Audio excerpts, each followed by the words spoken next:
하나님 말씀 사도행전 16장 1절로 5절 말씀까지 보겠습니다. 사도행전 16장 1절로 5절 214쪽입니다. 한 목소리로 같이 읽겠습니다. 바울이 더베와 루스드라에도 이름에 거기 디모데라 하는 제자가 있으니 그 어머니는 믿는 유대 여자요 아버지는 헬라인이라. 디모데는 루스드라와 이고니어에 있는 형제들에게 칭찬받는 자니 바울이 그를 데리고 떠나고자 할새 그 지역에 있는 유대인으로 말미암아 그를 데려다가 할례를 행하니 이는 그 사람들이 그의 아버지는 헬라인인 줄 다 알미러라. 여러 성으로 다녀갈 때 예루살렘에 있는 사도와 장로들이 작정한 규례를 그들에게 주어 지키게 하니 이에 여러 교회가 믿음이 더 굳건해지고 수가 날마다 늘어가니라. 아멘. 명절 잘 세셨고 날씨가 참 추워서 건강 지키시는데 힘들었겠지만 이제 막바지 추위를 잘 견디셔서 올겨울도 건강한 모습이 되기를 축복합니다. 스스로 조심하는 수밖에 없으니까 기후 변화에 좀 조심해서 또 연세 많은 우리 모든 가족들 이렇게 춥고 또 일기 변화가 심할 때 건강 지키기 힘드니까 좀 보존을 잘 하셔서 강건한 모습으로 사는 삶이 되기를 바랍니다. 사도행전을 보고 있는 동안 이제 베드로에서 바울이라는 큰 일꾼으로 일하는 모습이 바뀌어진 모습을 봅니다. 예루살렘을 중심으로는 베드로 사도를 중심으로 하나님이 역사를 했는데 이제 이방인들을 위해서 부름받은 바울을 통해서 하나님 그 일을 계속 이루어 가고 있음을 보게 됩니다. 근데 결코 그 누구도 혼자서 이 일을 할 수는 없는, 그래서 동역자가 필요하고 협력자가 있어야만 이 일을 감당할 수 있습니다. 이것은 하나님이 우리 인생을 사용하는 방법 자체가 그래 왔습니다. 아담을 만드시고 뭐라고 했습니까? 홀로 있는 것이 보기 좋지 않았다. 그래서 돕는 배필을 허락하죠. 그리고는 이젠 둘이 아니라 하나다라고 말씀하십니다. 그러니까 인생은 결코 혼자 살 수 있는 그런 존재가 아닌 거죠. 가족만이 아니라 어떤 모습에서도 마찬가지, 아무리 뛰어난 존재라 할지라도 혼자 할 수는 없는, 그 곁에 같이 돕는 이들이 있지 않으면 불가능한. 바울의 경우 맨 처음 그와 함께한 이는 바나바였었음 우리가 보았습니다. 어찌 보면 바나바가 바울을 불러서 함께 일하는 그런 형태였었죠. 그때는 사울이라고 불렸습니다. 그리고 이제 이방인을 상대로 하기에 히브리식 발음인 사울보다는 오히려 헬라나 혹은 다른 나라 사람들을 대하는 이방인을 대해야 되기 때문에 오히려 히브리식 모습이 아닌 바울이라는 표현으로 사용하게 됐다라고 보는 게 더 적절할 것입니다.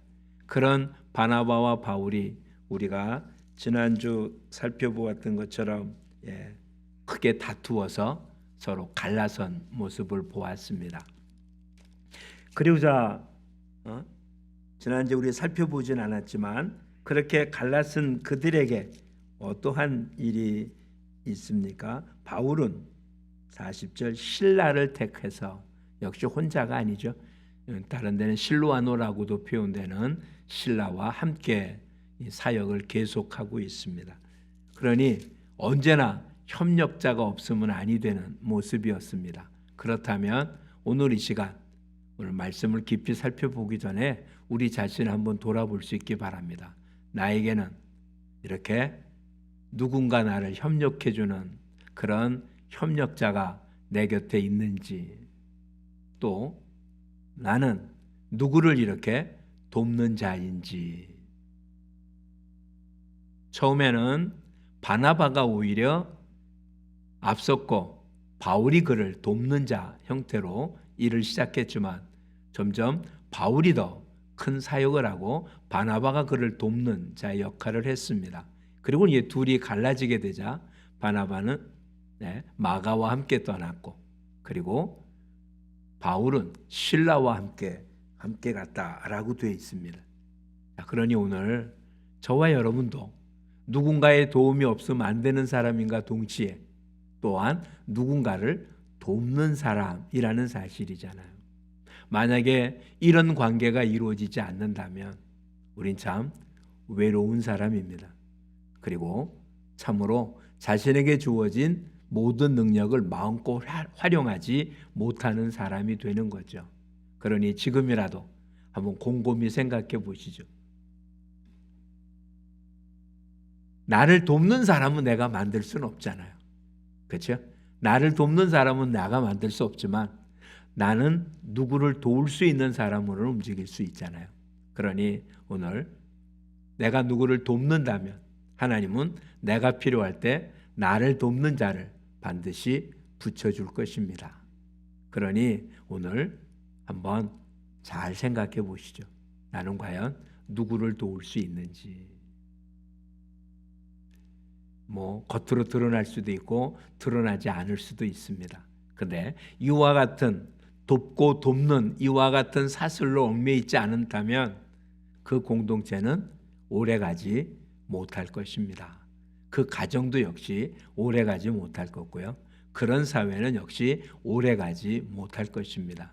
그러니 하나님의 사역 방법처럼 서로 돕고 돕는 이와 같은 모습으로 든든히 세워져 가는 우리 모두가 되기를 축복합니다. 바울의 전도 여행은 모두 3차례에 걸쳐서 일어납니다. 이미 우리가 본거에서 1차 선교여행을 마치고 예루살렘 회의까지 끝나고 지금 바나바와 바울이 갈라져서 다시 나간 지금이 2차 선교여행입니다. 1차 선교여행과 2차 선교여행은 형태가 전혀 다릅니다. 1차 선교여행은 정말 전투적인 모습이었어요. 그리스도를 전하는데 전혀 듣지 못한 사람들에게 전하느냐고 수없이 많은 반대를 입었고 고통을 당한 그런 전도 여행이었습니다. 두 번째는 15장에 이렇게 표현하고 있거든요. 우리가 다시 갔던 그곳을 가자. 그러니까 새로운 곳을 가는 게 아니라 1차 선교 여행 때 가는 곳을 가는데 근데 둘이 갈라섰잖아요. 그래서 바나바는 어디로 갔다고 했습니까? 15장 37절에 바나바 38절 39절에 보니까 바나바는 마가를 데리고 배 타고 구브로로 가고, 구브로가 제1차 선교의 첫 번째 지역이거든요.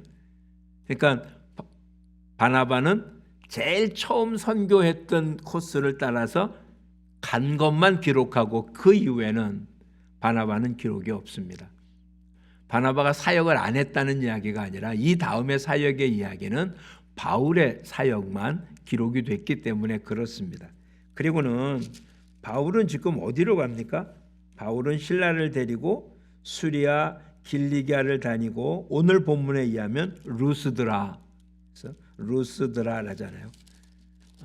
이것은 오히려 사도 바울은 1차 선교여행에 반대로 돌고 있음을 볼 수 있어요. 그러니까 바나바와 바울이 갈라진 다음에는 바나바는 1차 선교여행 방향으로, 그리고 오히려 같은 방향인데 했던 반대 방향으로, 그러니까 시작했던 부분이 아니라 끝나는 부분도 거꾸로 하고 있고, 또 새로운 사역을 한 게 아니라 먼저 복음을 전했던 곳의 형제들을 든든히 세우는 모습으로 2차 선교여행이 진행이 됩니다. 그 중에 오늘 더베와 루스드라에 이르러서 루스드라가 어떤 지역이었냐면 한번 살펴볼까요? 그래서 큰 사건이 일어나거든요.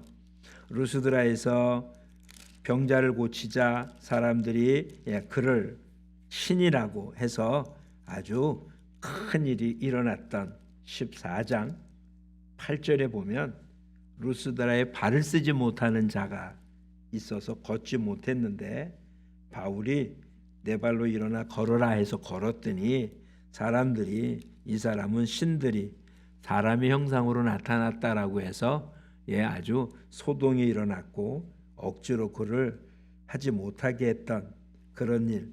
그리고는 이고니오로 갔더니 사람들이 돌로 쳐서 바울이 죽은 줄 알고 성 밖에 내버렸던 사건. 이것이 있었던 곳이 루스드라와 이고니온입니다. 그런데 그 루스드라에 오늘 디모데라고 하는, 이때가 20대 청년이었을 거라고 학자들은 말합니다. 그 디모데라고 하는 제자가 있는데 그를 통해서 사도 바울의 이 나머지 모든 사역은 대부분 디모데와 함께한 그와 같은 모습으로 나타나는 인물입니다. 그러니까 바울에게는 실라라고 하는 함께했던 이 실라는 예루살렘에 갔다 오면서 같이 있었던 사역자인데 비해서 디모데는 바울이 표현하기를 내 믿음의 아들이라고 표현된, 그러니까 바울에 의해서 제자되어지고 훈련되어진 젊은 목회자, 그래서 디모데에게 보낸 편지까지도 있는 그런 디모데가 오늘 본문에 맨 처음 나타납니다. 본문에 의하면 그의 어머니는 유대인이고 아버지는 헬라인. 근데 아버지 이름이 전혀 나오지 않은 것으로 봐서 학자들은 아마 아버지는 일찍 세상을 떠난 자일 거라고 생각을 하기도 합니다. 디모데가 어떤 사람이었는지, 바울의 훌륭한 조력자인 디모데는 어떤 사람인지, 그러고 보면 이런 사람이 훌륭한 조력자라는 이야기가 되는 거잖아요. 그렇죠? 디모데 자체를 소개하려고 애쓰는 게 아니라 바울은 지금 하나님의 일을 하는 사람이니까 하나님의 일을 하는 사람의 조력자는 어떠한 사람이어야 되는지를 한번 보기를 바랍니다. 우선 16절에 보니까 바울이 16장 1절입니다. 바울이 더베와 루스드라에도 이르러 거기 디모데라는 제자가 있으니 그의 어머니는 믿는 유대 여자요 아버지는 헬라인이라. 디모데 후서 1장에 보면 어머니와 할머니 이름도 기록이 되죠. 즉 디모데는 어머니와 외할머니로부터 그 믿음을 키워온 그와 같은 신앙의 사람으로 소개하고 있습니다.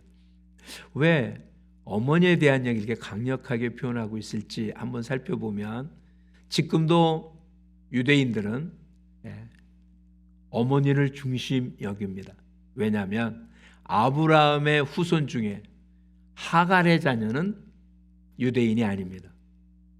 분명히 아브라함의 후손인데도 하갈의 자녀는 아브라함의 후손으로 인정하지 않아서, 즉 유대인으로 인정받지 못하죠.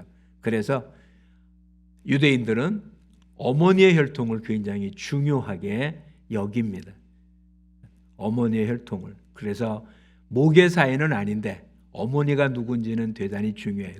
어머니가 유대인인 경우, 그렇다면 그 자녀는 유대인 속에 들어갑니다. 아버지는 이방인이라 할지라도. 오히려 아버지는 유대인인데 어머니가 이방인이고 그가 하나님을 따르지 않는다면 그 자녀는 오히려 유대계통에 들어오지 못하는 그와 같은 모습이 유대인의 전통이고 지금도 그렇게 이어져 가고 있습니다. 그러니 어머니가 지금 유대 여자고 믿는 여자라는 얘기는 지금 비록 혈통적으로는 유대인이 아닌 혼혈이지만 그는 신앙의 모습으로는 유대 전통적인 그와 같은 신앙의 가정이라는 모습을 지금 소개하고 있는 겁니다. 근데 오늘 본문에 보면 디모데라는 제자가 있는데 라고 소개하고 있잖아요. 그러니까 바울이 디모데를 만나기 전에 디모데는 이미 제자였었다는 이야기고, 그 제자인 디모데는 누구에 의해서 제자가 됐습니까? 어머니와 외할머니로부터 이어받았다라고 소개하고 있는 거예요. 그러니 가정이 최고의 교육기관이고요, 가정이 그리스도의 제자를 삼는 가장 훌륭한 그와 같은 자리고, 어머니가 최고의 선생님이다라는 이야기가 성경 전체를 통해서 우리에게 들려주고 있음을 잊지 말아야 합니다. 여러 번 말씀드렸잖아요. 성경의 위대한 인물들 위에는 그의 어머니가 있었다는 사실을요. 그래서 훌륭한 사람, 훌륭하다는 게 이름이 난 사람입니다. 이름이 난 사람의 자녀가 훌륭한 모습은 많이 볼 수 없어요. 즉 사무엘의 아들은 훌륭하지 못했습니다. 사무엘 어머니의 영향이 컸음을 성경 우리한테 보여주고 있잖아요. 이곳에 있는 여성들은 하나님으로부터 이렇게 중차대한 자녀 교육에 가장 중차대한 그와 같은 임무를 갖고 있는 거예요. 다른 거는 몰라도 믿음으로 양육하는 것에 가장 뼈대는 어머니부터 물려받는다는 사실을 잊으면 안 됩니다. 모세가 될 수 있었던 근거는 무엇입니까? 젖될 때까지 어머니 품에 있었다는 거죠. 100일 된 아이를 그 당시 내려진 바로의 명령에 의해서 강가에 버릴 수밖에 없었습니다. 근데 바로의 공주가 그 아이를 건든 뒤에 바로의 누나가 유대인 유모를 소개해 주랴라고 했더니 그러라고 해서 어머니를 소개하고 그 아이가 젖될 때까지 어머니 곁에 있었다라고 되어 있습니다. 우리는 1년만 지나면 유아를 이유식을 해서 젖을 떼지만 과거에 유모라고 하는 개념은 혼자 움직일 수 있는 그때까지 키웠습니다. 다시 얘기하면 적어도 대여섯 살, 그러니까 로마 시대 때로 이야기한다면 유치원에 갈 때까지는 유모 품에서 자랐죠. 엄마 품에서 자라지 않고. 그러니 적어도 모세는 정확하게는 알 수 없어도 한 자리 숫자가 돼 있던 9살 그때까지는 어머니 품에 있었을 거라고 생각합니다. 그리고는 모든 교육은 바로의 궁궐에서 애굽의 교육을 받았습니다. 왕자로서 교육을 받은 거죠. 그런데 나이 40대 때 어떻게 했다고요?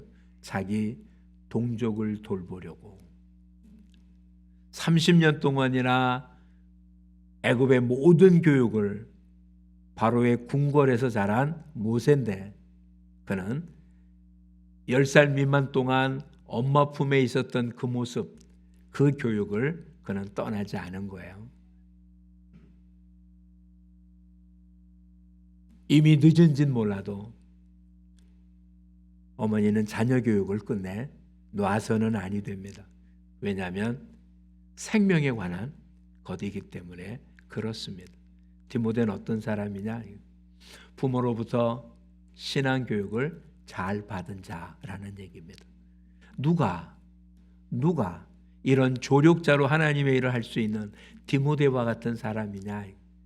가정에서 신앙 교육이 잘 된 사람이 하나님의 일을 잘 할 수 있는 바탕이 된다. 그러지 못한 사람 투성이잖아요. 그렇죠? 여러분 어떻습니까? 믿음의 가정에서 성장하셨습니까? 그러지 않은 분이 대부분이잖아요. 그러나 이제는 또 이 다음 세대는 이렇게 믿음으로, 말씀으로, 기도로 자녀를 양육하는 그런 모습이 되어야 될 것입니다. 유치원이나 공교육이 가장 잘 발달된 사회가 어느 사회인지 아십니까? 사회주의 국가입니다. 공산주의 국가라고 하는 곳은 철저하게 아이를 교육시켰습니다. 전만 떼면 모든 건 다 공공기관이 일은 단순합니다. 그래야 그 어머니도 일할 수 있는 인력이 되기 때문에요. 뭘 아이를 사랑하고 하는 그런 개념이 아니고요. 성인은 일을 해야 되기 때문에 집에서가 아니라 하고 그리고 사회주의 교육, 공산주의 교육을 시키기 위해서 그렇게 한 것입니다. 그래서 유치원이 발달됐어요. 이게 지금 자유주의 국가에서 하는 교육적인 개념이 아니고요. 사회적 이념 때문에 그런 거예요. 아이는 누가 키워야 합니까? 부모가 키워야 합니다. 그 아이가 자기의 모습이 형성될 때까지는 부모가 키워야 됩니다. 그걸 사회가 아이는 어떻게 된다고? 이념은 어떤 거라고? 사회가 가르쳐 줄 수 있는 게 아니고 부모가 알려줘야 되는 거잖아요. 요즘 공기관에서는 기도하지 못합니다. 말씀 교육을 못합니다. 우리나라에 교회가 세워지고 어려울 때 교회는 웬만한 교회마다 다 선교원이라고 운영을 했습니다. 여러분들 중에서도 어렸을 때 그런 선교원을 다닌 분들이 계신지 모르겠습니다. 그런데 지금은 불가능하죠. 사회적으로는 그게 뭐 맞는 것인지 모르지만 우리 아이들은 어느 곳에서도 태어나서 젖뛰기 전서부터 그런 공기관에 맡겨짐으로 아예 종교적인, 신앙적인, 말씀적인 교육을 완전히 단절당한 것입니다. 놓치지 말아야 합니다. 디모데는 다른 곳에서 제자가 된 게 아니라 어머니로부터 제자가 되었다는 사실은 오늘 우리한테 시사하는 게 많습니다. 지금도 늦지 않았습니다. 우리의 가정이 말씀을 전수하고 신앙을 나누어주고 하나님으로 세우는 귀한 일에 천병이라는 사실을 놓치지 말기를 축복합니다. 그렇다고 지금 현재 뭐 아무것도 안 하고 아이만 돌볼 수 있는 형편이 아닌 건 분명합니다. 그런 와중에도 어쨌든 제자로 삼는 일은 가정에서 이루어져야 된다는 사실을 놓치지 말기를 축복합니다. 특별히 우리의 젊은 우리 청년들 가정을 이룰 때 가장 중심이 뭐냐? 하나님의 나라고 하나님 백성이고 그리스도의 제자를 그렇게 품어내는 거라는 사실을 놓치지 말기를 축복합니다. 두 번째는 2절에 이렇게 기록하고 있습니다. 같이 읽어보죠. 디모데는 루스드라와 이고니온에 있는 형제들에게 칭찬받는 자니. 그냥 루스드라와 이고니온, 그러니까 1차 선교여행에도 루스드라를 지나서 이고니온으로 갔습니다. 그래서 바로 옆에 동네 갔지만 실상은 수십 킬로 떨어진 곳이래요. 그러니까 뭐 연마을이 아닌 거예요. 우리 같으면 사마리아 사람이 삼상리에도 이렇게 칭찬 듣더라.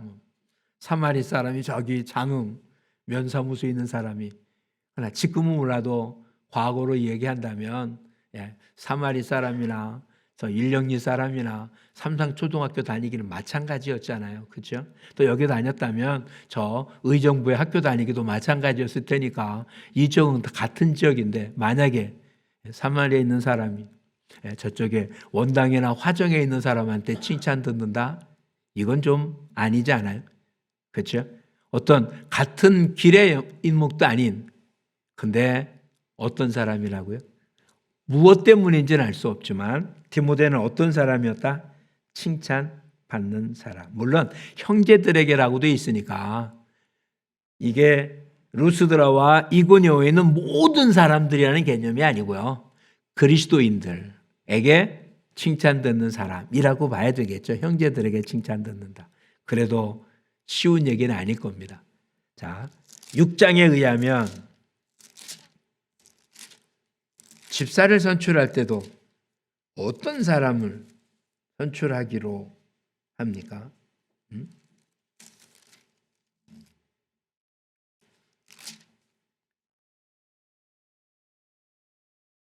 6장 3절에 의하면 형제들아 너희 가운데서 성령과 지혜가 충만하여 칭찬받는 사람 7을 택하라.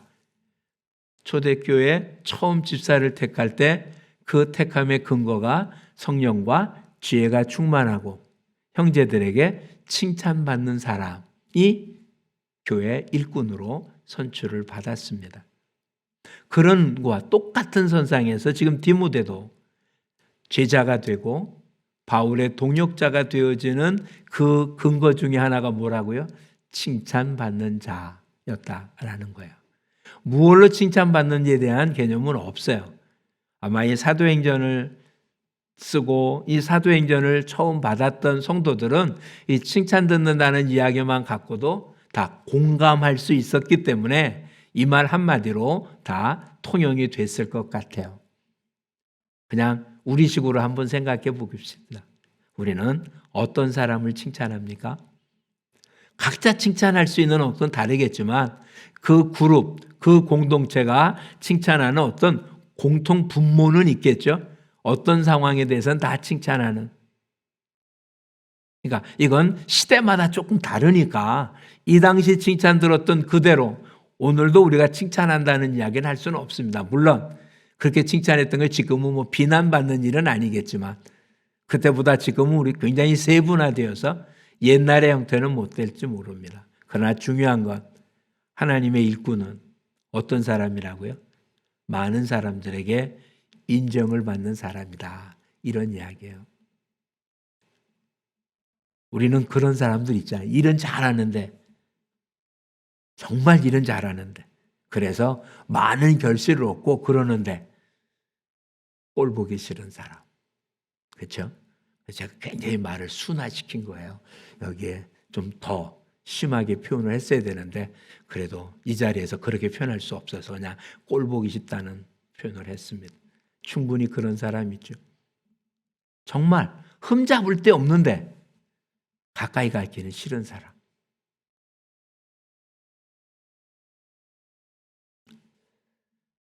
일 잘하는 건 중요한 것입니다. 근데 에베소 교회가 무엇 때문에 책망받습니까? 사랑을 잃어버려서. 더군다나 바울과 바나바가 갈라진 가장 큰 이유 중에 하나가 뭐였습니까? 사역의 방향이 달랐던 거죠. 사람 중심이냐, 일 중심이냐. 어찌 보면 칭찬이 무엇을 가지고 칭찬한다면, 일 가지고 칭찬한다면 일 잘하는 사람을 칭찬할 거고, 사람 중심이라면 일은 어떻게든 간에 사람의 성품이나 성향이나 이런 걸 따지겠죠. 그러니 한마디로 표현하기는 굉장히 어렵습니다. 근데 어떤 모습이 되었던 하나님의 일꾼은 어때야 된다고요? 형제들에게 칭찬을 듣는 사람이어야 돼요. 교회 일꾼은 어떤 사람이어야 됩니까? 칭찬 듣는 사람이 되어야 되는 거예요. 어느 한쪽은 칭찬받는데 어느 한쪽은 책망을 듣는다든지 비난을 받는 게 있다면 그것은 옳은 모습은 아닌 거예요. 우리 모두 서로서로에게 칭송을 듣는 자의 모습, 칭송 듣기 위한 행위가 아니라 하는 삶 자체가 칭송을 듣는 그런 모습의 삶이 되기를 축복합니다. 여기서 한 걸음 더 나가기 원합니다. 우리는 제자잖아요. 그렇죠? 그리고 복음의 일꾼으로 전도자잖아요. 믿는 우리끼리만 모여있고 이렇게 24시간 살고 이렇게 평생 살다가 하나님 품에 가는 게 아니라 예배 드릴 때를 지외하고는 여기 모여있지 않고 우린 각자 흩어져서 세상에서 믿지 않는 다른 사람들과 어울려 살고 있는 사람들이잖아요. 우리는 그런 사람들에게도 칭송 듣는 사람들이 되어야 될 것입니다. 사도행전을 좀 더 앞으로 나가보면 하나님께서 어떻게 했습니까? 사람들로부터 칭송을 들으니 구원 얻는 자를 날마다 더하게 했다고 2장 47절에 기록하고 있어요. 2장 47절은 하나님을 찬미하며 또 온 백성에게 칭송을 받으니 주께서 구원받는 사람을 날마다 더하게 하시니라. 그렇다면 초대 예루살렘 교회 성도들은 어떻게 했다는 겁니까? 주변의 모든 사람들로부터 칭송을 들었다. 이런 얘기예요. 여러분은 여러분 주변의 사람들한테 어떤 평판을 듣습니까? 여러분은 여러분 가족들에게 어떤 평판이 있습니까? 여러분은 여러분 친구들로부터 어떤 표현을 받습니까? 여러분은 일터에서 여러분 주변 사람들에게 어떤 평가를 받고 있습니까? 물론 그들의 평가가 다 옳은 건 아니에요. 그렇죠? 왜냐하면 악한 자는 악한 걸 칭송하지 선한 걸 칭송하지는 않으니까요. 보편적인 이야기를 하는 겁니다. 오늘 저와 여러분 우리를 보고 세상의 빛이라고 하면서 뭐라고 합니까? 우리 빛을 모든 사람에게 비추어 하늘의 하나님께 영광을 돌리게 하라. 그게 칭송이잖아요. 그렇죠? 진짜 칭송은 다른 게 아닙니다. 저와 여러분을 통해서 하나님의 이름이 높아지는 것. 저와 여러분을 통해서 예수 그리스도가 높아지는 것. 좀 더 세속적인 표현은 저와 여러분을 통해서 저와 여러분이 소속된 삼일성속교회가 칭송을 듣는 것.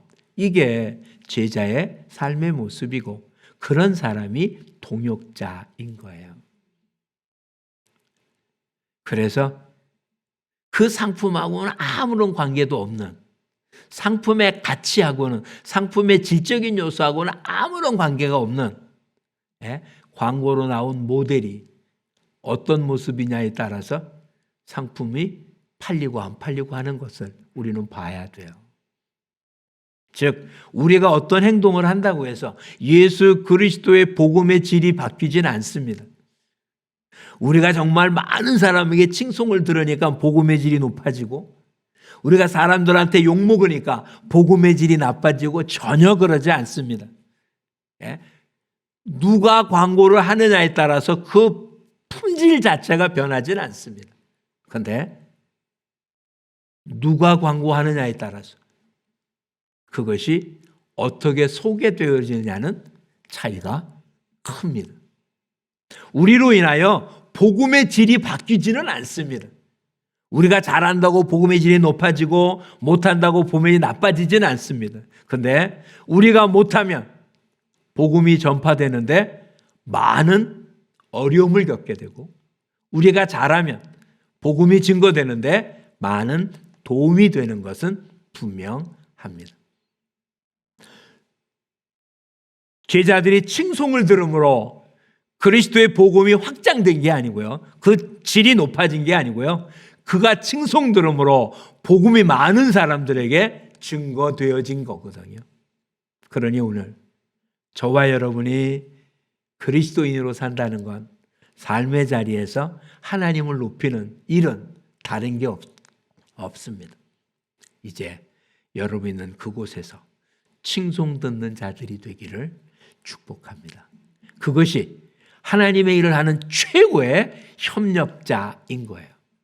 누구를 보니까 그를 믿는 하나님이 진짜다라는 이야기보다 더 큰 칭송이 세상에 어디 있겠습니까? 그렇죠? 오늘 저와 여러분 디모데는 형제들에게 칭찬받는 자였었습니다. 저와 여러분도 가족들에게, 이웃들에게, 일터에서 또한 믿음의 공동체에서도 는 이렇듯 칭송 듣는 자 되어지기를 축복합니다. 그리고는 3절에 의하면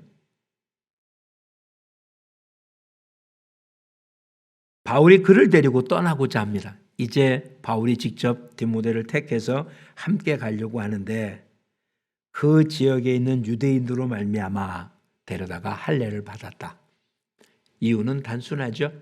아버지가 헬라 사람이었기 때문에 어머니는 비록 유대인이었지만 지금 이는 할례를 받지 않았습니다.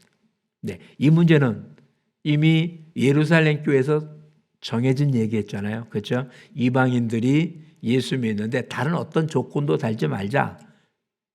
단 정한 것이 무엇인가? 우상, 그리고 피채 먹는 것, 음행, 이것은 금하자 라고 얘기한 것이 다였는데 왜 디모데에게는 할례를 받게 했나? 뭐라고 했나 봅시다. 유대인으로 말미암아 할례를 행했다. 복음 전하는 자는 쓸데없는 걸림돌이 있을 필요는 없는 거예요. 할례를 받고 안 받는 것은 아무런 상관이 없었던 일이고, 그런데 유대인들에게서 복음을 전하는데 할례 받지 않은 것이 그게 걸림돌이 된다면 그 걸림돌을 제거한 거라는 거죠. 디도서에 보면 디도에게는 할례를 받게 하지 않습니다. 똑같은 목회자인데. 이유는 디도는 처음부터 그냥 이방인에게만 복음을 전하는 자였고 유대인을 만날 이유가 없었어요. 바울은 지금 이방인을 위해서 부름 받았다고 표현됐고 이방인에게 나갔지만 그가 가는 곳마다 어디서 복음을 전했습니까? 회당에서 전했거든요. 가는 곳마다 누구를 먼저 만납니까? 유대인을 먼저 만나요. 근데 유대인이 받아들이지 않자 이방인에게 갔어요. 바울은 하나님이 이방인에게 가려서 가긴 하지만 그의 마음속엔 유대인 전체가 다 구원받는 것을 제1우선순위로 택했어요. 오죽했으면 내 동족이 다 구원받을 수만 있다면 생명체에서 내 이름이 제해져도 좋겠다라고 할 정도로 동족에 대한 사랑이 깊은 사람. 그런데 할례 받지 않은 이유 하나 때문에 복음 전하는데 그게 문제가 되어진다면 오히려 그것은 제거하고 했다 이런 얘기예요.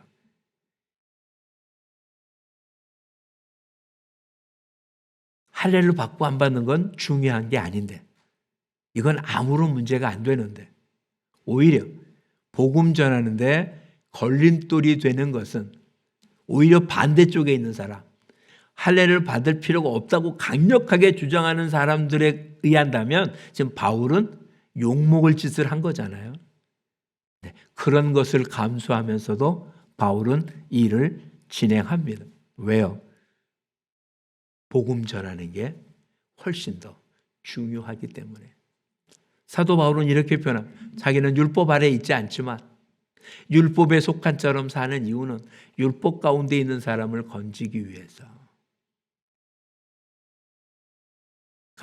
복음 전하는데 방해가 되는 요소가 있다면 얼마든지 누가 뭐라고 했든 간에 그걸 다 끊어버리는 이유는 단순합니다. 그게 그리스도를 따르는 사람이기 때문에 그래요. 사람을 따른다면 이럴 필요가 없는 거예요. 그냥 자기 좋을 대로 하고 자기가 좋아하는 것만 하면 되는 건데 그리스도를 따르기 때문에 자기가 원하는 것 아닌 것도 해야 되고 자기가 가고자 하지 않은 길도 가야 되는 이유는 단순합니다. 그리스도를 따르는 이런 것을 바라본 디모데입니다. 디모데는 연약한 자요. 몸도 약해서 사도 바울은 나중에 물만 먹지 말고 포도주도 좀 마시라 라고 이야기할 정도로 아마 포도주를 먹는 게 몸에 좋은 것 같은데 디모데는 그것조차 금한 사람으로 보입니다. 오늘 저와 여러분 디모데라고 하는 인물이 아니라 오늘 저와 여러분이 디모데와 같은 제자요 누군가의 동역자로 부름을 받은 사람이라면 오늘 본문에 나타난 두 모습 말씀으로 훈련된 그런 가정을 이루시기를 바라고요. 또한 가정과 사회 공동체 속에서 칭송 듣는 사람으로 그렇게 자라가는 우리 모두가 되기를 축복합니다. 누구 밑에서 어떤 일을 하는 게 동역자가 아니라 그냥 주님의 이름으로 칭송 듣는 모든 사람들은 제자고 누군가의 조력자입니다. 그러지 않는다면 엄청난 일을 했다 할지라도 그건 오히려 걸림돌이지 디딤돌이 되지 못할 것입니다. 하나님 우리에게 큰 일을 요구하지 않습니다. 성결한 삶을 요구하고 거룩한 행위를 요구하고 있습니다. 사막을 거니는 사람이 그 여행을 다 한 사람한테 인터뷰를 합니다. 사막을 걷는 중에 가장 힘들었던 일이 무엇입니까? 뭐라고 대답했을 것 같습니까? 신발에 들어온 모래 한 알이 나를 가장 괴롭혔습니다. 우리의 삶 속에 그리스도의 제자인 우리를 망치는 일은 크고 엄청난 일이 아닙니다. 아주 작은 일, 불의한 작은 일을 그냥 방치한 것만큼 위험한 게 없습니다. 남이 보이는 큰 일이 하나님의 일을 하는 게 아니라 작은 것 하나도 주님 앞에서 올바르게 하는 게, 그게 올바른 제자의 모습이고 조력자의 모습입니다. 앞에 가정이 어떻다는 것은 이미 우리한테는 시간이 지난 모습일지 모르지만 이 이야기는 지금도 진행형이잖아요. 형제들에게 칭송을 받는 자니라. 우리 모두 주님으로부터, 일꾼으로부터, 가족, 이웃들, 또한 여러분을 사용하고 있는 여러분의 윗사람들로부터, 또한 여러분이 누군가에게 시켰을 때 여러분의 아랫사람들로부터 칭송 듣는 자가 돼서 하나님께 영광을 돌리는 이 시대의 디모데같이 하나님의 일꾼이 되어지기를 축복합니다. 기도하겠습니다. 키와 나이가 자라가며 하나님과 사람들에게 사랑스러워져 갔다라고 예수님 표현했고, 초대교회 형제들에게 칭송 듣는 자들을 통하여 일꾼을 세웠고, 그들이 백성들에게 칭송을 들으니 하나님께서 믿는 자의 수를 더하게 하셨고, 여러 지역의 형제들에게 칭송 듣는 자를 바울이 믿음의 아들로 조력자로 삼아 하나님의 큰 사역을 감당하는 귀한 것을 맡겼던 하나님, 오늘 저희들도 그리스도의 제자로 부름받았기에 이제는 말씀에 우뚝 서고 모든 이로부터 칭송 들음으로 하나님 이 일을 잘 감당하는 우리 모두가 되게 하여 주옵소서. 등잔에 불을 새지 말 아래 두지 않는 것처럼 너희 착한 행실을 모든 사람에게 비추어 하늘의 하나님께 영광을 돌리게 하라고 주님 우리를 보고 세상의 빛이라고 하셨습니다. 이제 저희들의 남은 삶, 저희들의 삶을 통하여 하나님의 영광이 드러나는 칭송 듣는 삶을 사는 우리 모두가 되게 하옵소서. 예수님 이름으로 기도합니다. 아멘.